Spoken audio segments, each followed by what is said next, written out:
할렐루야. 예, 인사드리겠습니다. 예, 성령의 충만함으로 오늘 하나님의 임재를 경험하는 예배가 되기를 예수님 이름으로 축원합니다.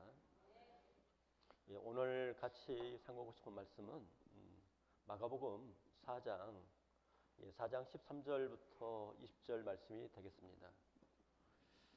마가복음 4장 13절부터 20절 말씀 찾으셨으면 같이 말씀을 선포하도록 하겠습니다. 신약성경 58페이지가 되겠습니다. 또 이르시되 너희가 이 비유를 알지 못할진대 어떻게 모든 비유를 알겠느냐. 뿌리는 자는 말씀을 뿌리는 것이라. 말씀이 길가에 뿌려졌다는 것은 이들을 가리킴이니 그 말씀을 들었을 때에 사탄이 즉시 와서 그들에게 뿌려진 말씀을 빼앗는 것이요. 또 이와 같이 돌밭에 뿌려졌다는 것은 이들을 가리킴이니 곧 말씀을 들을 때에 즉시 기쁨으로 받으나 그 속에 뿌리가 없어 잠깐 견디다가 말씀으로 인하여 환난이나 박해가 일어나는 때에는 곧 넘어지는 자요.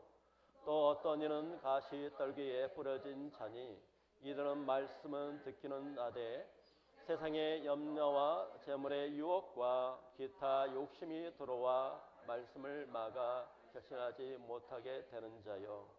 좋은 땅에 뿌려졌다는 것은 그 말씀을 듣고 받아 30배, 60배, 100배 결실을 하는 자니라. 아멘. 예, 기도드리도록 하겠습니다. 생명을 주관하시는 아버지 하나님, 이 시간에 성령 불같은 역사로 어두운 세력을 주님 떠나가게 주옵소서.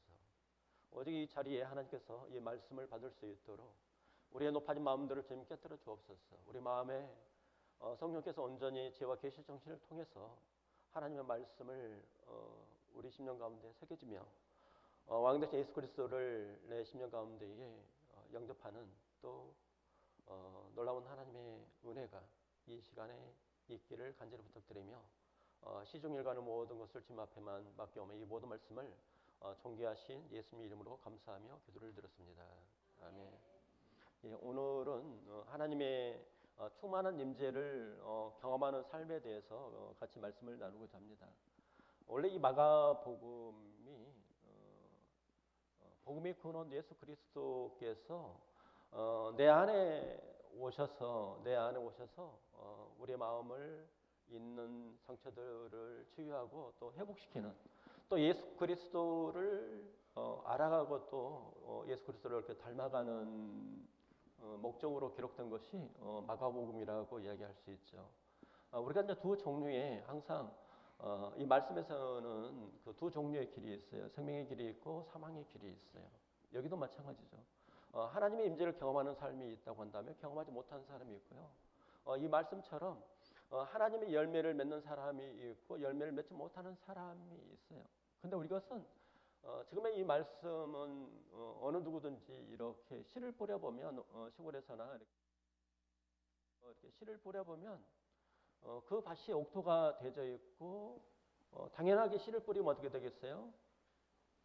뿌리를 내리고 싹을 내며 이파리를 내면서 그 안에 꽃이 이렇게 피어가면서 열매를 맺는 것이 당연한 자연의 순리고 자연의 그 법칙이라는 거예요.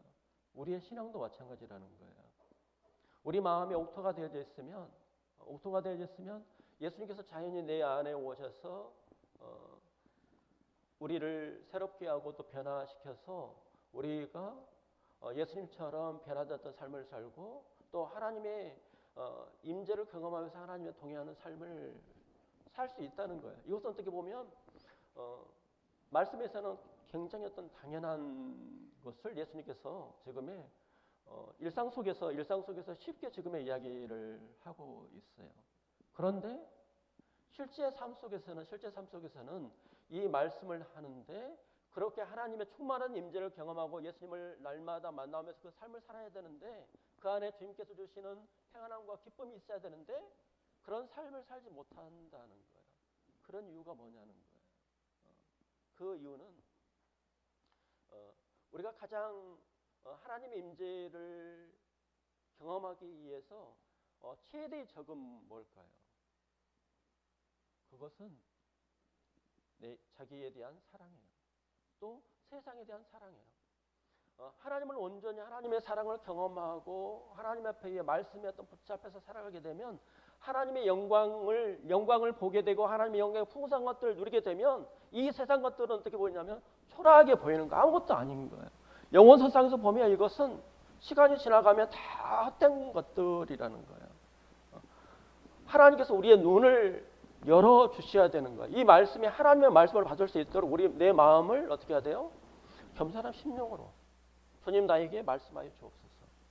우리가 높아진 마음에는 이 컵이 있어요. 물이 가득 차져 있으면 여기에 아무리 다른 물을 붓는다도 부을 수가 없는 것처럼 내 마음이 세상 것으로 가득 차져 있어요. 내 생각으로 가득 차져 있어요. 거기에 무엇이 부어지겠어요? 아무것도 부어질 수 없는 거예요. 그러면서 그 마음에 뭐가 차져 있느냐? 세상을 사랑하는 마음. 세상에 미친 거죠. 왜 세상을 사랑하냐? 왜 그래요? 세상이 좋으니까 그런 거예요. 세상이 쾌락이 좋으니까 세상을 사랑하는 거예요. 우리가 하나님을 경험하고 하나님의 나라를 경험하게 되면 하나님의 사랑이 있으면 어떻게 되세요? 하나님의 사랑을 거기에 목숨을 걸죠. 골프에 미친 사람 봐보세요. 처음부터 끝까지 뭐만 이야기해요? 골프만 이야기해요.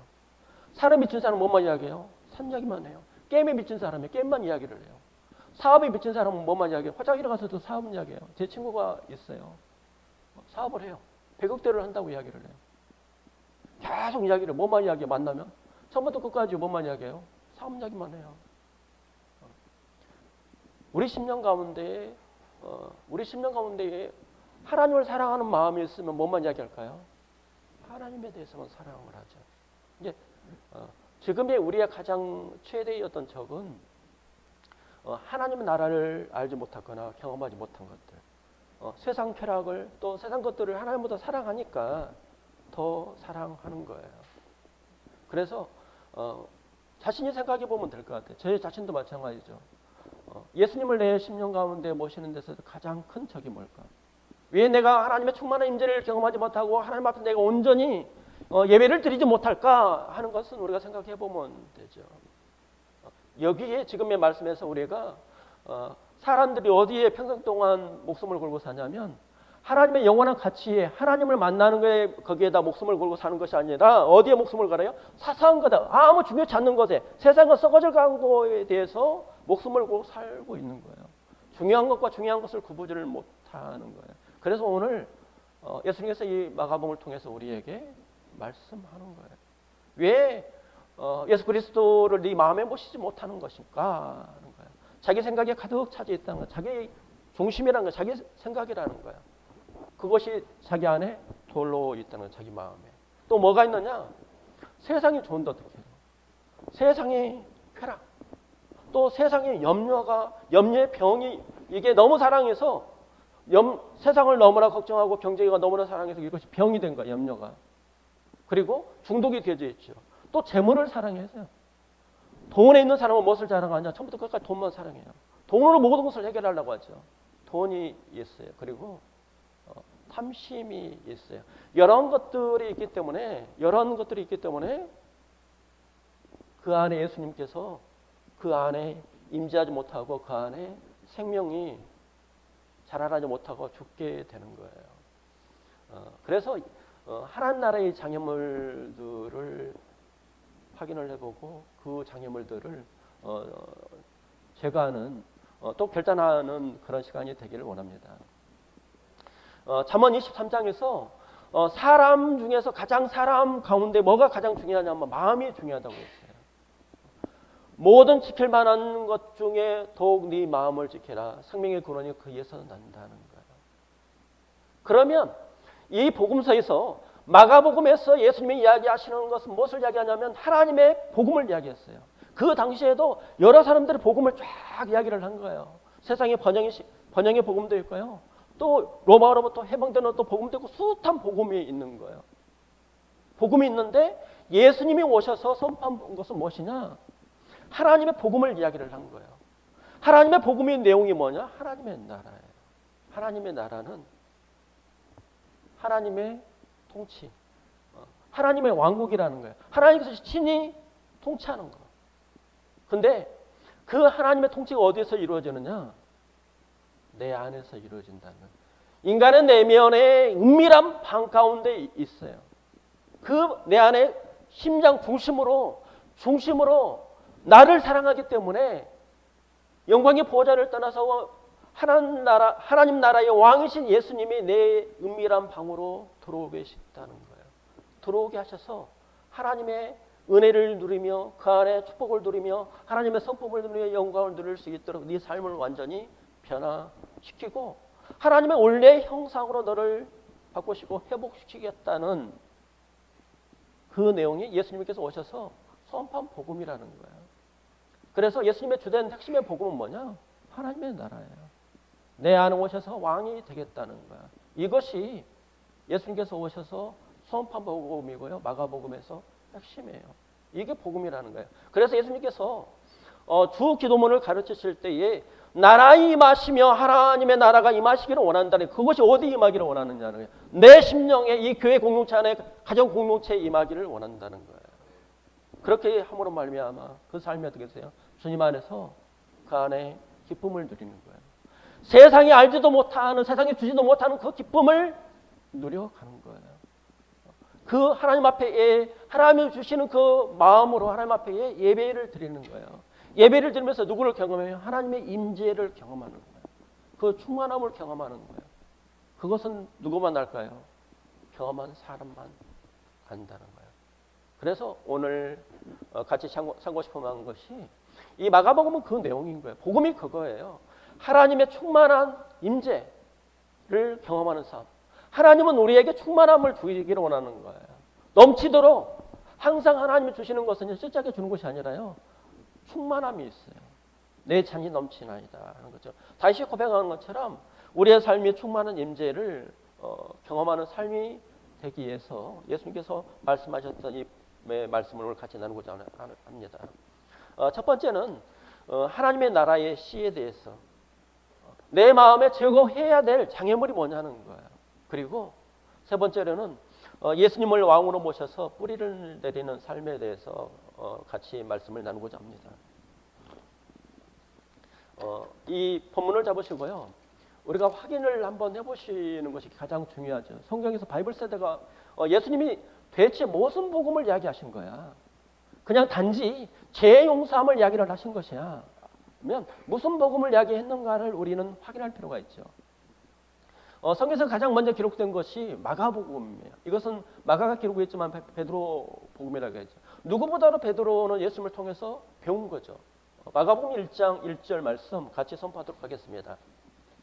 마가복음 1장 1절 확인을 해보시자고요. 복음이 대체 뭔지. 내가 알고 있는 복음이 예수님께서 이야기했던 사도 베드로가 이야기했던 그 복음과 같은지를 확인을 해보기를 원합니다. 1절 하나님의 아들 예수 그리스도의 복음의 시작이라. 복음의 근원은 바로 누구예요? 예수님이라는 거예요. 예수님은 그리스도예요. 우리를 위해서 오셔서 죽으신을 죄사함을 위해서 죽으실 내 죄를 위해서 옛사람을 죽으실 그리스도라는 거예요. 구속자라는 거죠. 그 다음에 또 단서 하나가 그 안에 붙어져 있죠. 뭐라고 있어요? 하나님의 아들. 예수님은 바로 누구시라고요? 하나님이시라는 거예요. 하나님 나라의 누구라고요? 왕이시라는 거예요.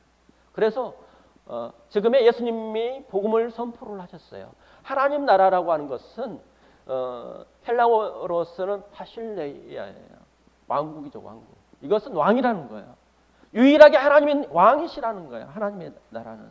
그리고 히브리어로 말쿠타라는 이야기예요. 왕의 통치권, 왕의 지배하는 영역, 왕국이라고 표현할 수 있죠. 하나님의 왕국이라고도 표현하는 것이 맞죠. 그래서 여기에 하나님의 나라는 예수님께서 하나님의 나라를 선포하신 것은 하나님 나라의 통치, 다스림, 지배를 의미하는 거예요. 그럼 우리가 생각했던 죄의 상관은 완전히 달라지는 거예요. 하나님이 내 인생에 뭐가 된다고요? 왕이 되는 거예요. 우리 가정의 왕이 되는 거, 이 교회 안에 누가 되는 거예요? 왕이 되는 거예요. 이것이 누가 전했던 거예요? 마가가 전했던 복음이에요. 누가 전했던 거예요? 베드로 사도가. 예수님이 오셔서 예수님이 복음을 선포하신 것을 또 확인해 보시자고요. 그 밑으로 내려가셔서 15절 예, 같이 선포하도록 하겠습니다. 15절 이르시되 때가 찼고 하나님의 나라가 가까웠으니 회개하고 복음을 믿으라. 하나님의 나라가 가까웠으니 하나님 나라는 바로 누구셔요? 예수님이라는 거예요. 우리는 제사함에서 천국만 이야기를 하는 거예요. 미래. 근데 천국이나 하나님 나라는 똑같아요. 하나님의 나라는 뭐냐? 예수님이 왕이시라는 거예요. 이 하나님의 나라가 미래에도 이루어지죠. 완전하게 이루어지죠. 근데 예수님이 지금 여기서 가까이 왔다는 것은 뭐예요? 하나님 나라가 언제 이루어진다고요? 지금 이루어진다는 거예요. 항상 하나님의 말씀은 현재라는 거예요. 현재에 이 말씀이 이루어진다는 거예요. 역동적으로 된다는 거예요. 그러면 여기에 회개한다는 것은 뭐냐? 내가 인생 동안 한번 살아보세요. 사업을 하다가요. 사업이 망할 수도 있고요. 50대가 넘잖아요. 사업 안 망한 사람이 없어요. 근데 딱 사업이 망하잖아요. 사람이 겸손해져요. 왜? 밑바닥까지 한번 내려가 봤으니까. 고난을 겪어봤으니까. 또 나이가 든 사람들을 생각해 보세요. 힘이 없어요. 눈이 잘 안 보여요. 뜻대로 안 돼. 마음은 청춘이에요. 근데 다 지나가 인생들이 아무것도 아니야. 남는 것 하나도 없어. 뭐만 남아요? 죽음만을 기다리고 있는 거예요. 그 죽음을 이길 수 있는, 죽음도 두려워하전 죽음을 승리할 수 있는, 죽음을 당연하게 그 문을 통과해서 하나님을 만날 수 있는 그런 확신들, 그런 열매들. 그래서 이 회개라고 하는 것은 물론 변하죠. 변한데 내 마음에 상처가 있느냐는 거예요.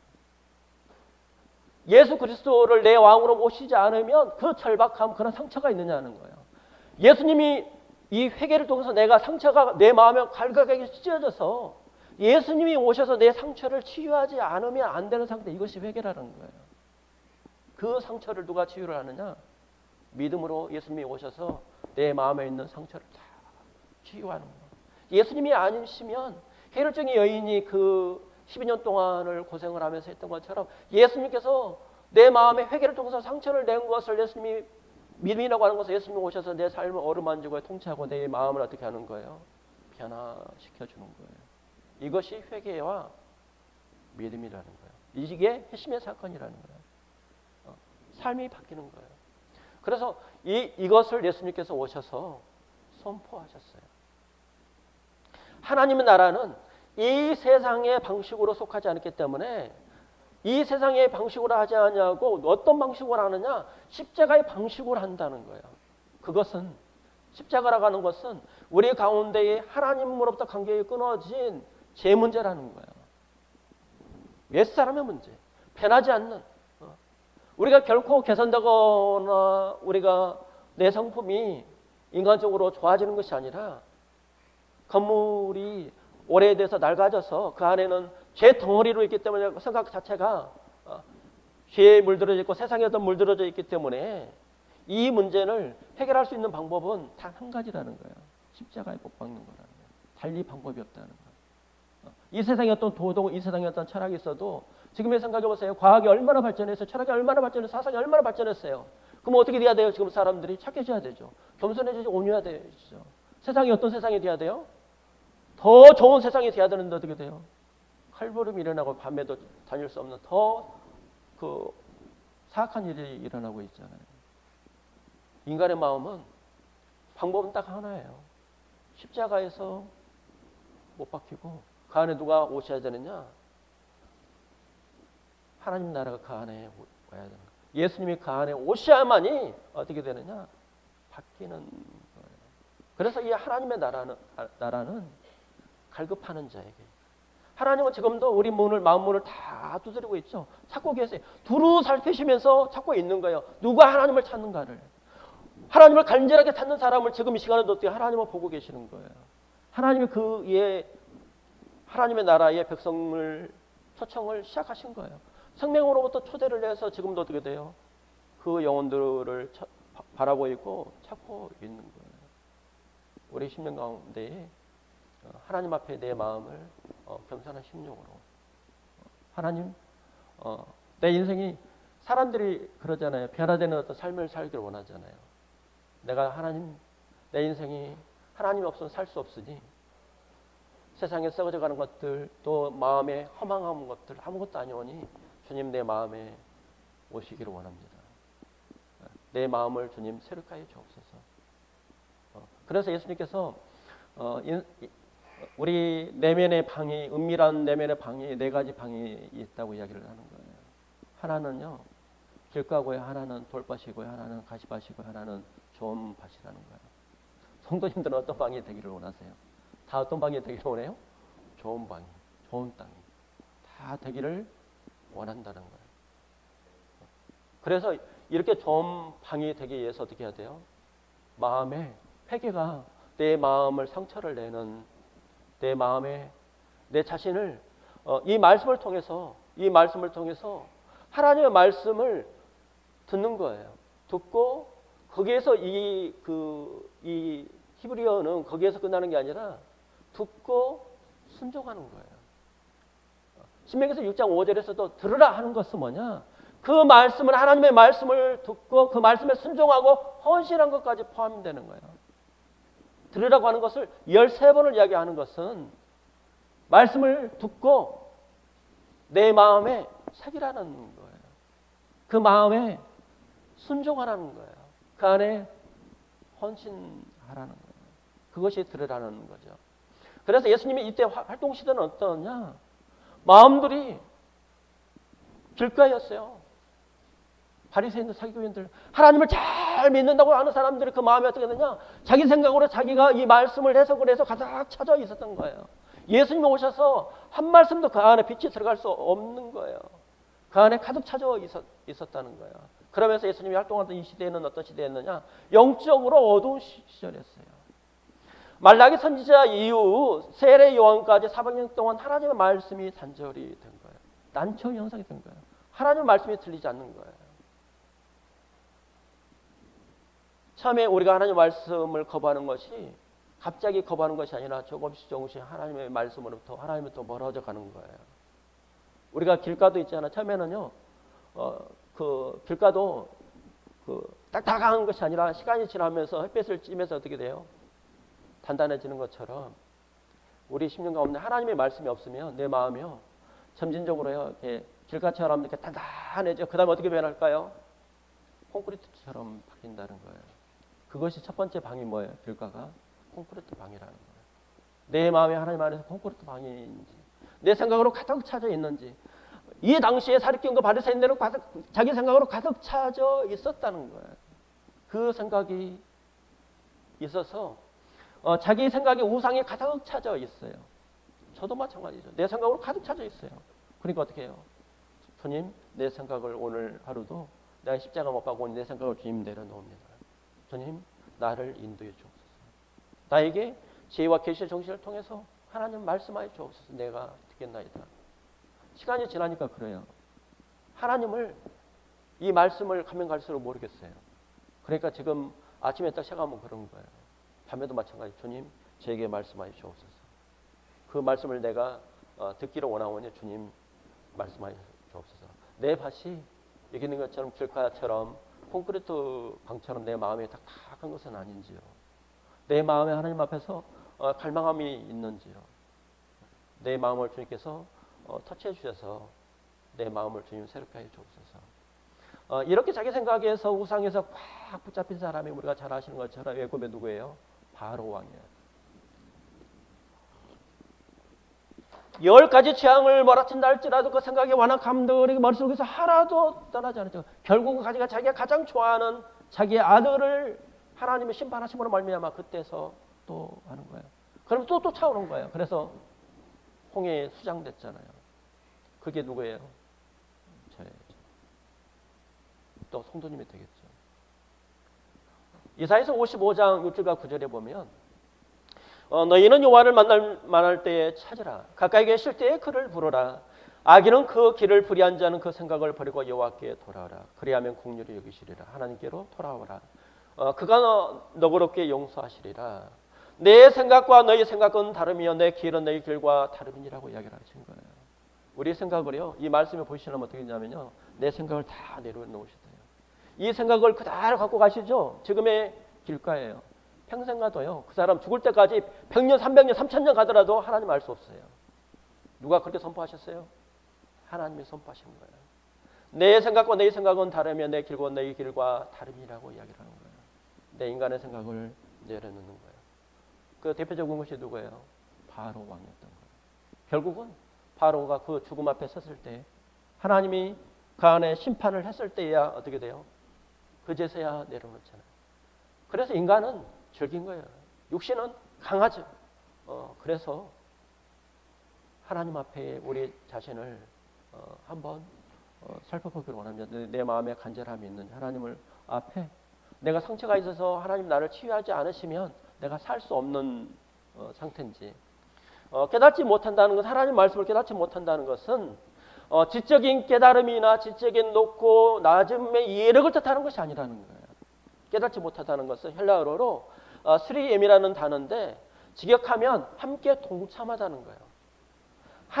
하나님의 말씀에 가르치는 것을 내가 행하기 위해서 내 모든 정열을 그 안에 기울이는 것이다. 이렇게 이야기를 되어 있어요. 깨닫지 못한다는 것은. 그 말씀에 내가 집중해서 그 말씀을 순종하고 그 말씀에 내가 따라서 내 생각을 내려놓고 주님의 말씀에 그 길을 따라가는 거예요. 이것이 헬라어의 원래 뜻이라는 거예요. 함께 동참하다 해서 예수님의 말씀하시는 것을 말씀하여 주옵소서 내가 순종하겠나이다. 이것이 깨닫는다는 의미예요. 완악함이라고 하는 것은 진리를 거부하는 거예요. 길가 같은 사람들은 그 당시에 가장 하나님을 잘 믿는 사람들이었어요. 누굴까요? 서기관들, 바리새인들, 사두개인들. 가장 잘 안다고 생각하는 거예요. 인생의 경험에서 나는 가장 잘 알아. 그래서 예수님의 말씀을 한 말씀도 들으려고 하지 않는 거예요.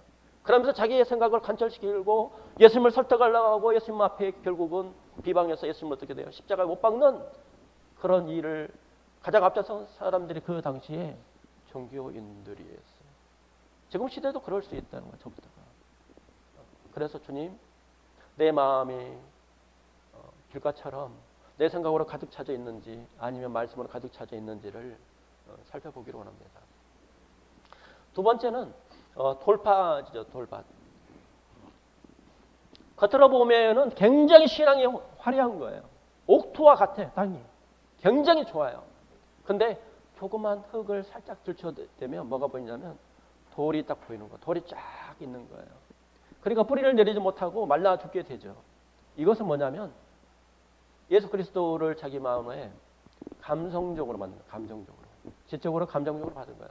결단하고 회개함으로 말미암아 예수 그리스도를 그 10년 가운데에 예수님을 나의 왕으로 모신 것이 아니라 감정적으로 받은 거예요. 이 사람은 바람이 부르면 날아요. 고난이 오거나 핍박이 오잖아요. 그럼 어떻게 돼요? 다 쓰러져요. 넘어져요. 그런 사람이라는 거예요. 세 번째 방은 가시떨기죠. 어쩌면 우리 예수님을 가장 모시지 못하는 왕으로 모시지 못하는 하나님의 임재를 경험하지 못하는 것이 어쩌면 가시밭일 수도 있어요. 이 가시밭은 우리가 농사를 지어보잖아요. 이게 예를 들어서 고추씨를 심었어요. 고추씨가 있고 풀이 나요. 어느 것이 빨리 자랄까요? 고추씨가 이렇게 자라겠죠. 고추씨가 이렇게 고추나무가 이렇게 밭에 이렇게 심었어요. 고추나무가 빨리 자라겠어요? 풀이 빨리 자라겠어요? 뭐가 빨리 자라겠어요?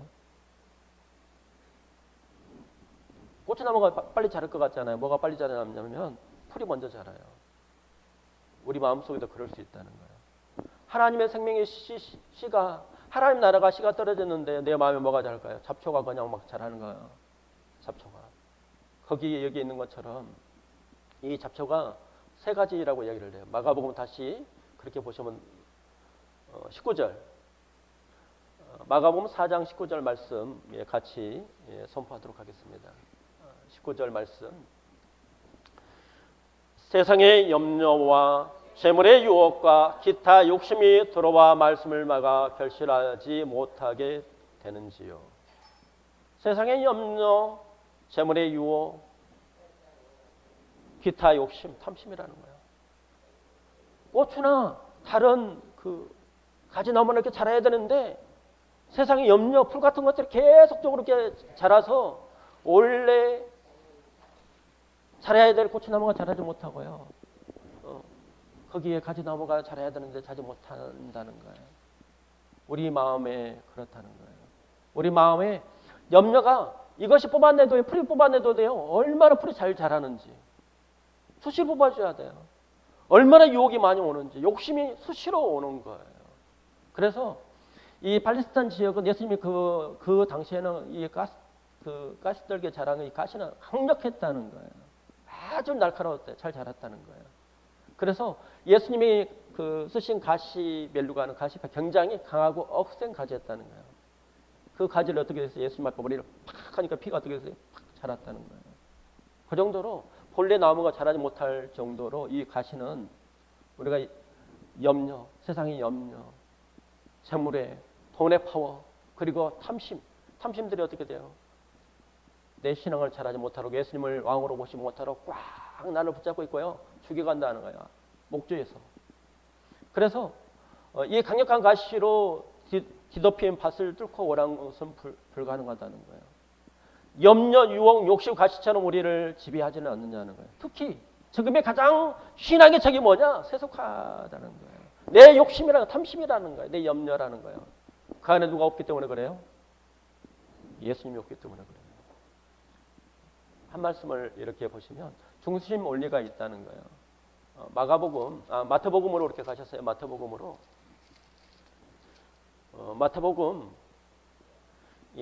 6장 33절과 34절. 마태복음 6장 33절과 34절 말씀. 같이 선포하도록 하겠습니다. 그런즉 너희는 먼저 그의 나라와 그를 구하라. 그리하면 이 모든 것을 너희에게 더하시리라. 그러므로 내일을 위하여 염려하지 말라. 내일은 내일을 염려할 것이요 한날 괴로움은 그날에 족하니라. 이 말씀은 우선순위를 이야기할 수도 있지만 이 말씀은 어떤 거냐면 원리라는 거예요. 하나님의 나라가 예수님의 내 안에 10년 가운데에 내 왕으로 나를 통치하고 나를 인도하시게 되면 세상의 염려가 안 온다는 거예요. 세상의 염려를 하지 않는다는 거예요. 아버지는 하나님께서 내 삶을 인도하신다는 것이에요. 우리가 시간을 지나온 세월을 생각해 보세요. 하나님의 은혜였다는 거예요. 하나님의 보호하심이었고요. 하나님의 인도하심, 터치하심이 있었어요. 왜 나에게 여러 가지 고통이 올까요? 내가 고집이 세니까 그런 거예요. 내가 하나님을 따라서 살라고 하니까 터치가 있는 거예요. 하나님의 사랑하는 사람은 그 사람은 어떻게 될까요? 하나님의 친다니까요. 낭떠러지로 그냥 코너에 mon다고요. 아니 지하로 계속적으로 mon다고요. 그래서 어떤 때 손드냐? 자기가 고집 피우다가 60대, 70대에 이렇게 손든 사람이 있더라고요. 제가 박사과정에서 그런 분이 있어요. 하나님이 치셨대요. 도저히 이제 낭떠러지 있어가지고 도망갈 곳이 없어가지고 두 손 놓은 거예요. 그게 인생이에요. 그 안에 하나님의 중심이 있으면 이 세상 염려는 사라진다는 거예요. 누구를 믿으니까요? 그 안에 예수님께서 통치하심으로. 그래서 이것은 그의 나라와 그를 구하라는 것은 우선순위도 되지만 삶의 원리라는 거예요. 내가 예수님을 온전히 그 안에 내 중심에 모시게 되면 예수님께서 내 삶을 인도하신다는 거예요. 5만 번의 기도에 응답을 받은 저지물로 목사님이 그렇게 이야기하는 거예요. 염려의 시작은 신앙의 끝이라는 거예요. 끝났다는 거예요. 염려가 시작이 있는다는 것은 그것은 경고라는 거예요. 그 안에 예수님이 왕이 아니시라는 거예요. 신앙의 시작은 예수님께서 그 안에 있으시면 염려는 끝이라는 거예요. 염려는 겉으로 잘 보이지는 않지만 신앙을 임재를 경험하는 데 있어서 가로막는 주범이라는 거예요. 염려는 언어로 보면 단수가 아닌 복수라는 거예요. 염려들이라는 거예요. 염려는 하나의 염려가 있는 것이 아니라 여러 가지의 염려가 있다는 거예요. 우리의 삶 속에서 먹고 사는 문제, 가정의 문제, 관계의 문제, 부부의 문제, 직장의 문제, 여러 가지 문제가 있다는 거예요. 염려가 하나가 된 것이 아니라요. 여러 가지 문제들이 있다는 거예요. 그래서 하나의 문제가 시작이 되면 여러 문제에 빠져서 예수님은 온데간도 없고 하나님 나라는 온데간도 없고 자기만 홀로 앉아서 그 염려의 병에 걸린 거예요. 그래서 이 염려는 우리의 믿음의 삶을 무너뜨리고 영혼을 육축시키고 그 염려하는 그 정신 때문에 말하면 모든 에너지가 낭비된다는 거예요. 그래서 예수님께서 이야기를 하죠. 마태복음 6장 27절에 너희 중에 누가 염려하면 너희 그 키를 한 자라도 더할 수 있느냐. 할 수 없다는 거예요. 염려는 마음이 나누어지는 거예요. 염려는 뭐예요? 두 마음을 품는 거예요. 한 마음은 세상에, 하나는 하나님 앞에. 우리 어디에 더 추쳐져 있어요? 세상 가운데. 자기 중심에 있다는 거예요. 그래서 이 염려가 딱 들어오잖아요. 성경이 보이지 않아요. 하나님의 말씀이 들릴까요? 들리지 않습니다. 왜요?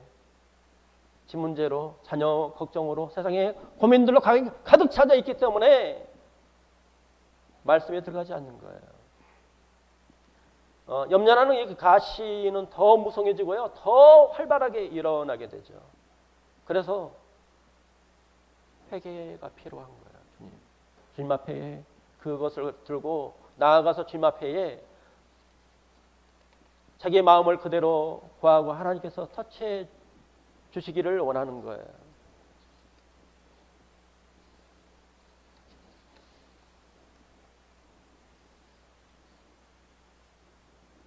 내 마음을 하나님 앞에 쏟아 놓으면서 주님 내 마음에 오셔서 나의 마음을 주님 터치해 주시고 온전히 이 염려가 주님 앞에 따라가도록 주님 인도해 달라는 거예요. 그 시간이 필요하고요. 공동체에서 말씀 안에서 있는 거예요. 여기에는 뭐가 있을까요? 빛이 있어요. 빛이 있어서 그 마음대로 어떻게 될까요? 떠나가게 되어 있어요. 우리가 보지 못하는 여기에는 하나님의 임재가 있고요. 하나님의 말씀의 빛이 있는 거예요. 교회 공동체는. 그래서 혼자는 신앙생활을 할 수 없는 거예요. 그 공동체에 누가 계시느냐? 예수님이 왕으로 통치하시기 때문에 그 안에서 말씀을 통해서 있을 때에 그 염려가 교제를 하시든지 그 말씀들을 기도를 통해서 하게 되면 그 염려가 어떻게 될까요? 떠나가는 거예요. 그러면서 그 삶을 어디에 중점을 맞춰야 되느냐? 그것이 병이라는 거예요. 염려가 병이라는 거예요. 병을 고치려면 누가 필요합니까? 의사가 필요한 거죠. 의사는 바로 누구세요? 예수님이시라는 거예요. 예수님께서 그 마음을 터치하실 때까지 자기 안에 있는 뿌리를 가시를 뽑아낼 때까지 그것을 주님 앞에 기도가 필요하다는 거예요. 그러면서 초점을 맞추는 거예요. 누구에게 집중하는 거예요? 예수님에게. 예수님에게 온전히 초점을 맞추는 거예요. 불러보세요. 예수님 앞에. 예수님이 터치하심이 있고요. 말씀을 통해서 그 안에 새롭게 함이 있어요. 두 번째는 우리 하나님 나라의 임재를 방해하는 것이 뭐니도 돈이죠. 재물의 유혹이에요. 돈의 파워가 있으면요. 돈이 딱 생기잖아요. 사람이 달라집니다. 하나님을 믿는 것보다 더 어딜 의지하느냐? 돈의 파워를 더 하는 거예요. 치명적이에요. 이거. 돈은요. 있는 사람도요. 없는 사람도 돈이 있으면 파워를 내요. 그만큼 재물의 유혹이 강하죠. 디모데전서 6장 10절을 보면 돈을 사랑함이 일만하게 뿌리가 되나니 이것을 탐내는 자들은 미혹을 받아 믿음에서 떠나 많은 근심으로 자기를 찔렀도다 라고 말씀하시죠. 여기에 돈을 사랑하는 거예요. 세상을 사랑하죠. 돈을 사랑한다는 거예요. 그래서 이것은 강력한 거예요. 그게 집착이 되고 사랑하니까 그것만 생각을 하는 거예요. 계속 빠져 들어가죠. 그래서 이것이 돈은 필요하죠. 항상 우리가 자본주의 시대에 필요하지만 이것을 어떤 거예요? 무엇을 사랑한다는 거예요? 돈을 사랑하는 것이 문제가 돼요. 세상을 사랑하는 것이 문제가 되는 거예요. 하나님보다 그 마음에 세상을 사랑하고 돈을 사랑하니까 문제가 되는 거예요. 근데 우리가 내면에 이렇게 깊숙하게 우리의 방을 이렇게 비춰보잖아요. 이 돈에 대해서 하나님 앞에 회개하는 것이 있어야 돼요. 이것은 하나님 나한테 주신 것이니 주님 내가 이것을 드립니다. 자꾸 물어볼 필요가 있어요. 하나님 앞에. 우리가 하나님의 나라로 오신 예수님이 나의 왕이시니 이 재물을 하나님 앞에 내가 드려오니 이 주권을 하나님 앞에 드려오니 통치하여 주옵소서. 청지기로 나를 사용하여 주옵소서. 이 마음이 필요하다고요. 그래야 돈에 뭐가 안 돼요? 노예가 안 됩니다. 그래서 사람들이 그런 거예요. 사원 사람들 세상 특히 우리나라 사람도 마찬가지로 어디에 목숨을 걸어요? 돈에. 돈 때문에요. 돈에 목숨을 걸어요. 근데 이게 돈이 뭐가 달렸어요? 다리가 달렸더라고요. 뭐가 달렸어요? 날개가 달렸더라고요. 돈이. 날아가요. 어느 순간에 돈이요 다리가 달렸고요 나가고요 날아가요. 한순간에 다 사라져요. 다 사라지는 때가 있어요. 사람도 사고한 사람도 마찬가지예요. 잘 나갈 때가 있으면 잘 나갈 때가 있어요. 근데 지나서 보면 시간 지나서 보면 그 돈도 어떻게 되냐? 다 날아가서 망한 것들이 있어요. 그게 우리의 인생이에요. 돈을 꽉 붙잡고 있지만 돈을 살아가지만 그것이 우리의 생명을 지켜주지 못한다는 거예요. 누구만 지켜줄 수 있어요? 예수님이 내 삶을 지켜줄 수 있다는 거예요. 우리가 청지기로서의 주님 앞에 그것을 맡길 때에 그런 거예요. 하나님 나에게 맡겨주신 것이니까 하나님 앞에 드리는 거예요. 우리의 모든 삶들이 그렇잖아요. 우리의 모든 삶을 주님 앞에 주권을 드려오니 주님께서 통치해 줬어요. 믿음이 되는 것만 드리시면 돼요. 우리의 봉사도 마찬가지고 돈도요. 기도해보고 헌금도요. 11조도 저는 그렇게 생각을 해요.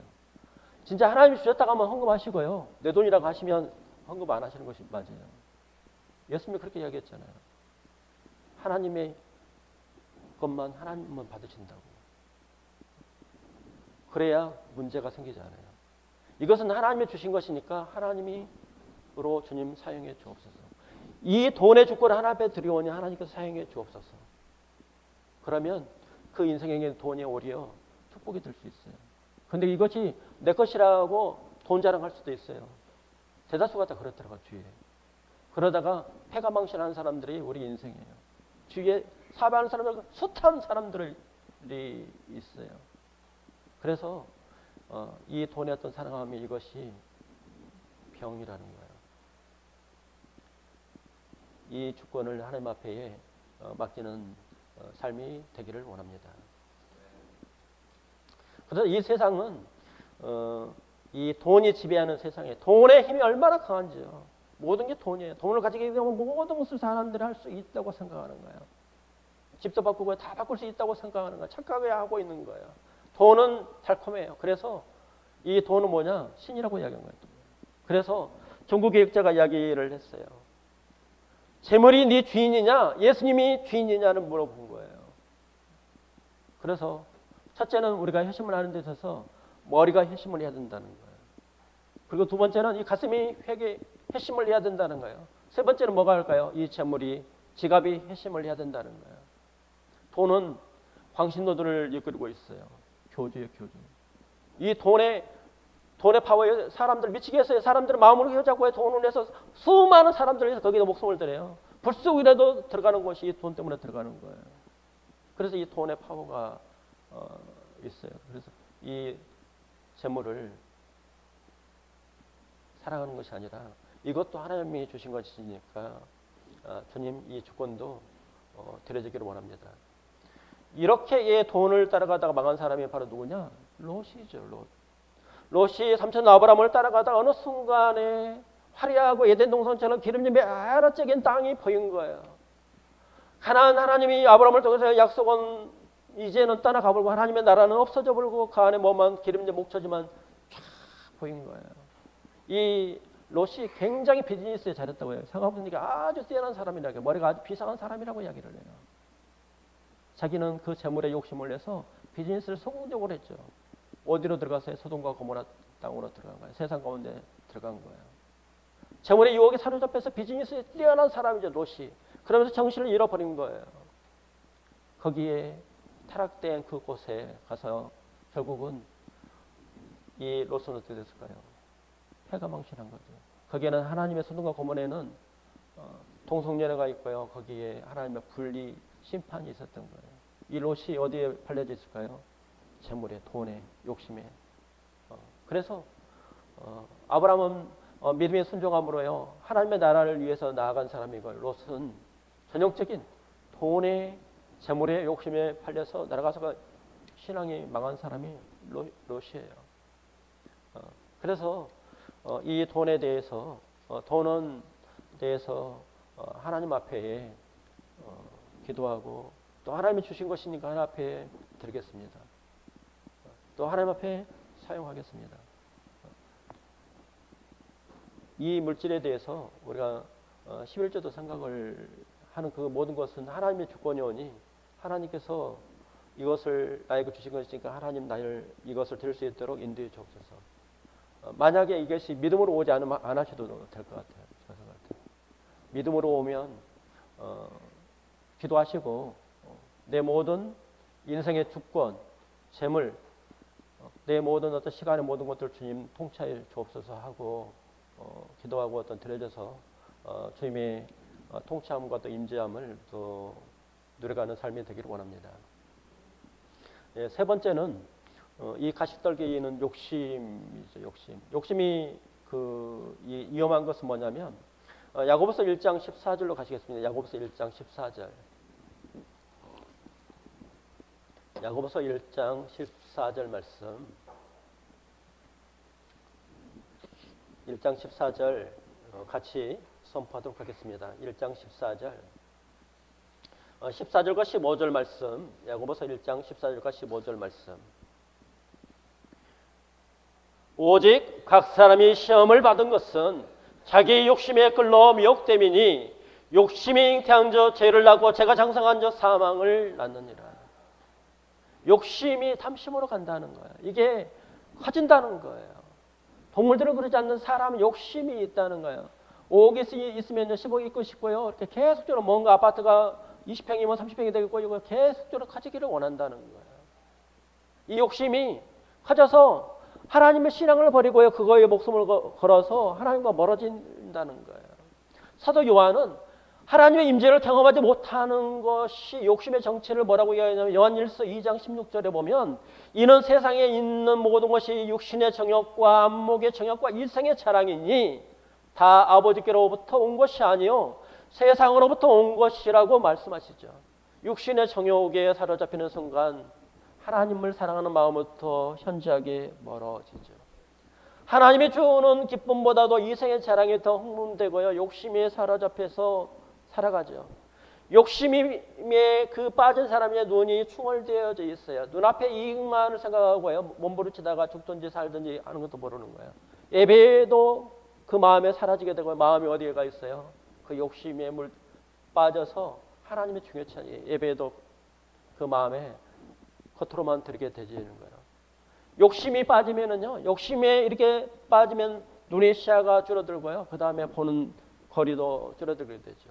그래서 당장에 눈앞에 욕심이 빠지면 뭐냐? 하나님의 일보다는 자기 당장 일어나는 앞의 일만 집중하게 되죠. 그래서 당장 내 개인의 행복, 내 당장의 즐거움, 세상의 쾌락, 그 다음에 세상의 경제적인 안정에만 집중하게 되고요. 하나님에 대해서, 예수님에 대해서 영혼을 생각하는 그 공간은 욕심이 그 안에 잉태한적 탐심으로 커져서 그 안에 들어갈 수 없죠.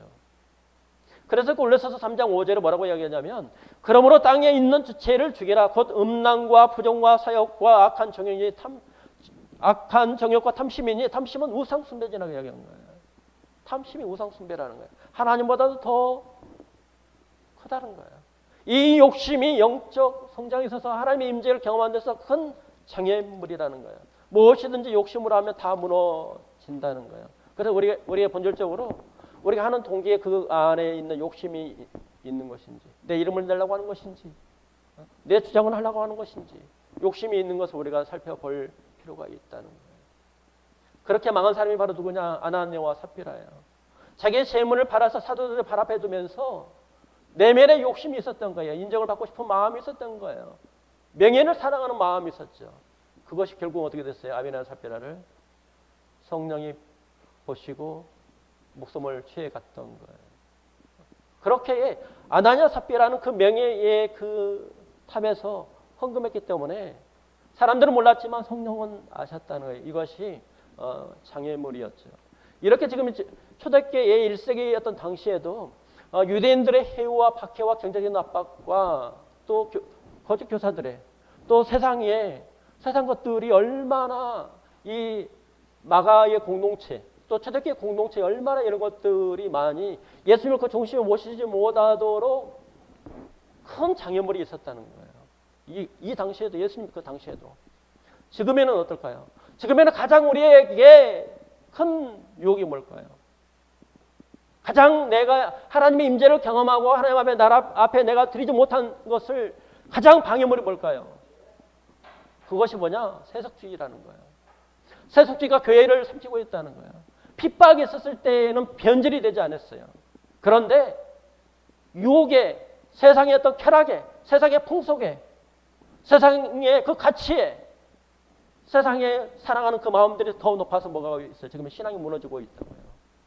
신앙이 죽어가고 있다고요. 교회가 죽어가고 있다고요. 그래서 이 세속주의가 강한 유혹이 뭘 삼키고 있어요? 교회를 집어삼키고 있다고요. 누구의 신앙을 삼키고 있어요? 내 신앙을. 우리 가족의 공동체의 신앙을 무너뜨리는 것이 뭐냐? 세속화라는 거예요. 세속의 본질은 육신의 정욕과 안목의 정욕과 이성의 자랑, 내가 소유하고 싶은 것들, 욕심, 자랑, 그 모든 것들. 이 세속화가 우리를 무너뜨리고 있다는 거예요. 이 자체를 하나님 앞에 십자가를 통해서 못 박기를 원합니다. 그 정과 이것은 십자가에 못 박을 때만이 이것은 해결될 수 있는 거예요. 내가 죽을 때만이 해결이 되는 거예요. 근데 내가 주님과 함께 죽는 건 쉬운 것인가요? 쉽지 않다는 거예요. 그래서 하나님의 성령이 나를 터치하심이 있어야 돼요. 또 그 교회 공동체에서 기도를 통해서 성령의 불같은 역사가 있어서 내 마음에 상처를 내야 된다고요. 근데 우리 마음이 뭐냐면 세상을 사랑해도 이것이 나쁜 건지를 몰라요. 이것이 죄란 것은 내 마음이 강경화가 걸린 것처럼 딱딱해져서 이것이 하나님 앞에 죄라는 것을 모르는 것이 더 문제라는 거예요. 내가 죽어가고 있는데 죽어가고 있는 것을 모르는 것이 문제라는 거예요. 그래서 성령께서 우리 마음에 상처를 내서요. 우리 가족의 상처를 내서 예수님께서 내 마음을 상처를 주님 치유해 주시고 공동체를 치유해 주시기를 원합니다. 이 세상의 것들은요. 단지 일시적이에요. 쾌락도. 또 만족감도 일시적이라는 거예요. 예수님이 이렇게 이야기하죠. 세상에 주는 물은 마시는 사람들은 그것은 일시적이고 내가 주는 것은 영원히 목마르지 아니하고 그 속에서 영생하도록 솟아나는 샘물이 되리라는 거예요. 오직 한 번 예수 그리스도만이 진정한 내 마음에 만족을 준다는 거. 우리 가정 공동체에 만족을 주고 이 교회 공동체에 예수님께서 만족감을 든다는 거예요. 자기를 부인하고 자기 십자가를 지고 주님 앞에 나아가기를 원합니다. 결단하기를 원합니다. 회개는요. 내 상처가 있는가를 생각을 해봐야 돼요. 주님이 없으면 내가 살 수 없는, 주님이 아니면 이 세상의 염려, 돈에 대한 이 욕심에 대한 이 질병을 취할 수 없다. 그런 마음이 주님께서 주시는 마음으로 내 마음을 터치하셔서 이 장애물들을 주님께서 말씀으로 취해주고 그 이 공동체 안에서 말씀으로 그 욕심들을 제거하는 성령님이 역사하시는 놀라운 영적 역사가 있기를 원합니다.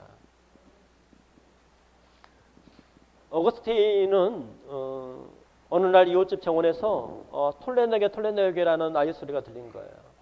이것은 톨레네게라고 해서 집을 읽으라는 거예요. 자기 어떤 삶 가운데 타락되었던 삶을 살다가 그 어머니, 그 모니카의 어머니의 그 기도로 하나님이 인도하신 거예요. 하나님의 은혜죠. 그 어머니가 기도로 말미암아 어거스틴에게 하나님의 인도하심이 있어서 어거스틴에게 그 성경을 들고 읽으라는 그 말씀이 로마서 13장 14절이에요. 오직 주 예수 그리스도로 옷 입고 정욕을 위하여 육신의 일을 도모하지 말라. 이게 예수님과 함께 연합된 삶을 이야기하는 거예요. 예수님과 함께 죽고 장사 지내서 이제는 주님께서 내 삶을 통치하는 주님의 옷으로 세상의 옷을 벗어버리고 주님의 옷으로 입고 그 삶을 살기를 원하는 그 말씀이 자기 심령 가운데 빛이 한 줄기의 빛이 어거스틴을 붙잡은 것처럼 우리 심령을 말씀이 우리를 붙잡아 주기를 원합니다. 골로새서 3장 16절 말씀을 같이 선포하도록 하겠습니다. 골로새서 3장 16절. 우리 심령 가운데 세상의 염려나 근심이나 그 우리의 마음에 하나님의 말씀이 내게 한 줄기의 빛이 지혜와 계시의 정신을 통해서 내 마음에 주님 주기를 원하고 내 마음에 받아들여지기를 원합니다. 이것이 치유가 되는 것은 하나님의 말씀이라는 거예요. 3장 16절 말씀 같이 선포하도록 하겠습니다. 그리스도의 말씀이 너희 속에 풍성히 가하여 모든 지혜로 피차 가르치며 권면하고 시와 찬송과 신령한 노래를 부르며 감사하는 마음으로 하나님을 찬양하고, 그 말씀이, 하나님의 말씀이 내 삶을 변화시킬 수 있다는 거예요. 내 마음을 회개시킬 수 있다는 거예요. 온전히 내 자신을 하나님 앞에 겸손한 심령으로 낮추고 주님 그 말씀으로 채워주옵소서. 그 말씀이 나를 풍성히 가함으로 말미암아 그 예수님이 내 삶의 주인이 되셔서 내 삶을 주님, 내 내면의 깊은 은밀한 방에 오셔서 내 삶을 주님 변화시켜 주기를 원합니다. 고린도서 4장 17절 말씀처럼 그 십자가의 사랑이, 주님께서 나를 위해서 그 죽으심이 얼마나 내가 추악한 죄인인가를 알 수 있는 것이 십자가잖아요. 그리스도 사랑이 나를 강권해서 우리가 생각하는데 한 사람이 모든 사람을 대신하여 죽었은즉 모든 사람이 죽은 것이라. 그리스도의 사랑이 내 마음을 주님 붙잡고 나를 이끌어 가기를 원합니다. 그리스도 사랑이 나를 강권하기를 원합니다. 그런즉 누구든지 그리스도 안에 있으면 새로운 피조물이다. 이제 그것은 지나갔으니 보라 새 것이 되었다는 것처럼 주님께서 내 마음을 사랑이 붙잡아 주기를 원합니다. 하나님의 나라가 임해서 하나님의 영광의 맛을 보기를 원합니다. 하나님의 사랑을 맛을 보기를 원하고 하나님이 주시는 그 기쁨을 보기를 원합니다. 주님께서 안에, 예수님께서 내 삶을 통치하시잖아요. 그러면 거기에는 의의 나라가 되는 거예요. 그 안에는 세상이 주지 못하는 기쁨이 있어요. 그 안에는 주님께서 내 삶을 치유해 주시는 거예요. 내 삶을 힘있게 살아갈 수 있도록 주님이 인도하시는 거예요.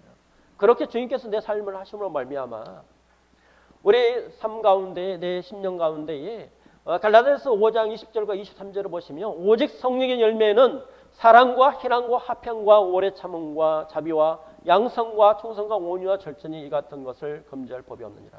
열매가 맺혀가는 거예요. 서사하게 예수님을 닮아가는 거죠. 하나님의 임재를 경험하는 말미암아 하나님의 사랑이 나를 강권하는 거예요.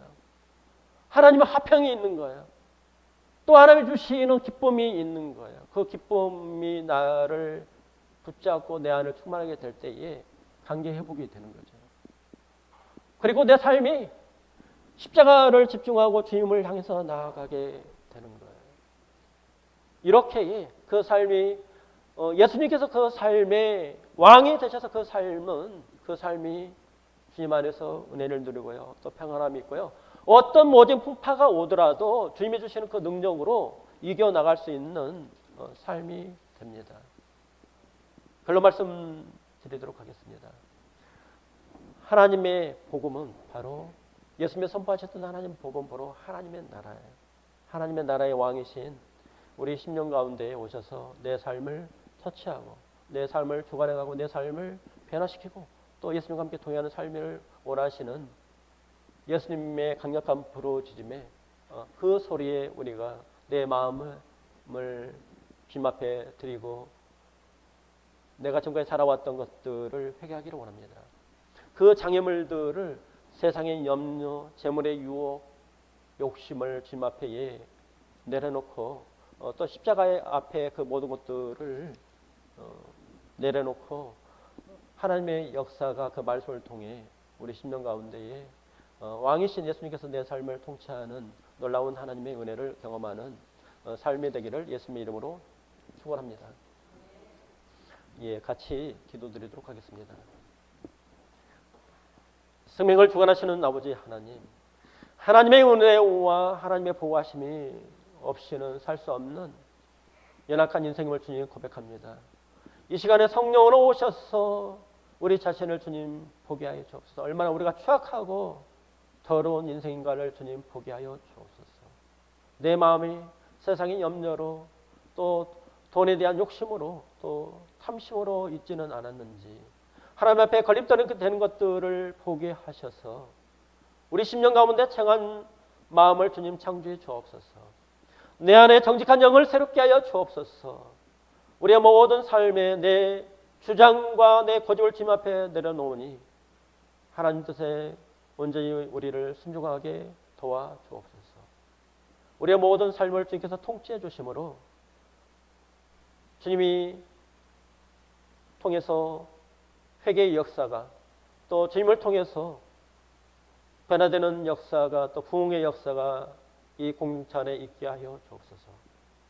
모든 것을 주님 앞에 맡기며 이 모든 말씀을 존귀하신 예수님의 이름으로 감사하며 기도를 드렸습니다. 아멘.